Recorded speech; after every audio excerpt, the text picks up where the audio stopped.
Hi everyone, this week we're going to be finishing up Chapter 9, Controlling Labor and Other Costs. So we're going to talk about outlining the steps involved in controlling labor costs, describe the components and factors to consider in developing of a master schedule, describe the methods used for managing payroll records, explain how managers can optimize labor productivity. So labor usage forecasts. So there's steps involved in controlling labor costs. So managers need to forecast the total labor usage in the budget. Labor usage will be based on the expected sales volume, and the labor estimate will be used to create the employee schedules. Managers follow 5 steps in controlling costs. First, they calculate what the labor cost should be. Then they forecast the sales volume or the number of guests expected. Third, they plan the number of labor hours each department will use. Then they will use this calculation to develop an employee schedule. And finally, managers will compare and evaluate actual results against the plan to determine where changes or adjustments should be made. So volume forecasting. The first step is to forecast the number of guests or revenue for the week.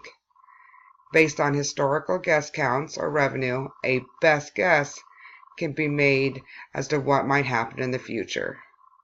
Trends, future events in the economy, and special events such as sporting events or concerts should all be considered. Next is determining the labor budget. You can see we're doing this through a pro forma income statement. So the budget helps plan each day. The projection of sales,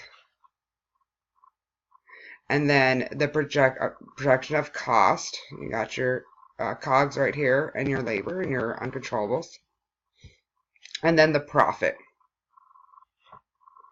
All that is used to guide the operations decisions. These are based on historical figures and forecast of what will happen for a specific period, usually a month. Then it will be broken down into weeks and then into the days as you're making the schedule. The amount allocated will depend on a lot of factors, including menu items, type of service, location, upcoming events, and so much more. So calculating the number of labor hours needed. Generally, the number of labor hours is translated into a number of standard man hours. These represent the number of hours necessary in each job category to perform a given volume of forecasted production. Standards should be established for different levels of sales volume and may not change in direct proportion to this volume of business. So when you're creating the employee schedule, the schedule helps ensure that labor costs will meet the budget standard. After the amount of man hours are forecast and the sales per man hour are set, the schedule can be developed. Labor cost, the level of service, and employee morale are all things that should be considered when developing the schedule. The goal and the challenge is to achieve the appropriate balance in these. From here, a master schedule should be created which shows the number of people needed in each position to run the operation. The master schedule is a template, usually a spreadsheet showing the number of people needed in each position to run the restaurant. Labor hours may be expressed as the standard man hours. The master schedule lists positions and the number of employees needed in those positions. So to create a master schedule, the manager must forecast how many servers and other staff members are needed to serve the expected guests. The master schedule should be divided into sections for each job. They include like wait staff, bar staff, kitchen prep, and line cooks. Having a separate master schedule for the front of the house and the back of the house helps with more than one department manager making the schedule. So you have maybe just the general manager making the management schedule, and then so your kitchen manager will make the kitchen schedule, the front of house manager will make the server and hostess schedules. So to estimate projected labor costs, multiply the number of hours scheduled for each job position times the average hourly rate for that job. Add the results for each position to get a total cost. Actual costs will vary because not everyone gets the same hourly rate, but those numbers will provide a guideline for your budget purpose. So that's why you figure out the average and then you run with that. So here is an example of a master schedule. You can see you have all the hours that someone is needed in the restaurant. Of course, this only looks like part of a day. Maybe they only serve lunch. Not sure. Maybe they just do a lunch and a dinner. I don't know. As you can see, they open at 10 because we already have covers. So we have sales from 10 to 2. Here's all the positions in the restaurant that need to be filled. So you can see where they have budgeted, where they need to have people. 11 o'clock, all hands on deck. All right, good solid lunch there. So then over here it has their total hours and then the rate. Now you can see they didn't use an average rate with this one. And there's their total payroll.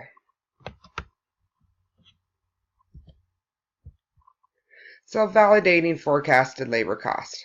The final step is to evaluate the actual labor against the budgeted labor expense. The schedule should be evaluated to see if it's meeting that company standard. Once the labor costs are validated, schedules that employees actually see and refer can be created. And you can see this is pretty close to what a normal schedule would look like. So managing payroll records. Operations use one of 3 systems to manage payroll records. You have your standard timesheet. It requires employees to sign in and sign out when their shift begins and ends. Or you have a time card. Time cards work similar except that each employee has his or her card and it inserts into a time clock or register that records their start and end of shifts. And there's also the electric time records. Now many operations that use the electric time records are often tied into their POS system or a computer system. Some of these systems are tied directly into your payroll records. It definitely makes it a lot easier.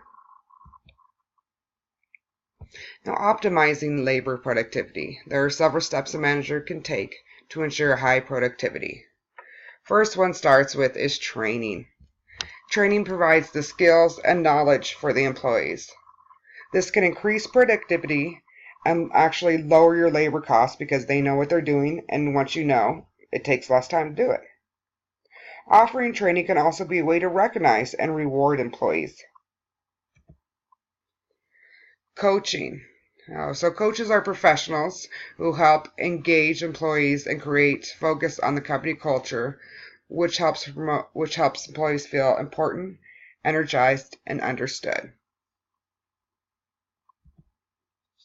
There's also a labor contract. It's an agreement between management and a union that represents the employees and deals with wages, benefits, hours, and working condition.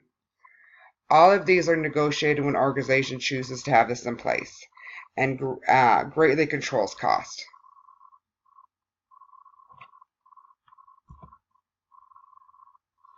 So, that didn't turn out right. There we go. Reducing employee turnover. Employee turnover is a factor that directly impacts labor costs. There is a lot to be done to avoid labor turnover. So that's when you are losing employees, whether they quit or get fired, and you have to train new ones. And it's that turnover rate of people coming and going through the restaurant. So recognize when somebody's doing something good. offer fair and or competitive wages, offer bonuses, benefits, and incentives. The book had this one I really liked. Well, I mean, all these from the book, but I really like how they have this one. Find time to coach, not control. That kind of goes along with you'd rather work for a leader than a boss, if you guys have ever heard that. You don't want somebody just being bossy and controlling the situation. You want someone that's going to be there and lead you and help you through it, not just yell at you about it. And listen to your employees. Sometimes there's nothing you can do, and sometimes they just need to vent. But sometimes they have something that's making the work harder, and maybe it's a simple thing that we can fix. But as managers, you must understand the factors that cause employees to leave so they can minimize the impact of these issues. So calculating employee turnover rates. It's just the number of people hired per year divided by the average number of employees. You could even shorten that time frame if you want. It's still going to be the same formula. So once you find out if you want to turn that into percentage, you just times it by 100 and find the turnover rate percentage. They do have an example in the book as well. And then factors affecting employee turnover. Yeah, the book has a lot of great options. I was not going to type them all out. Let me give you a page number. It's the last couple of pages in the book. The lack of recognition or reward, lack of teamwork, lack of control. All this is on page 253 and 254. So please make sure you take time to read that over as well. If you guys have any questions, please email me. Otherwise, have a great week.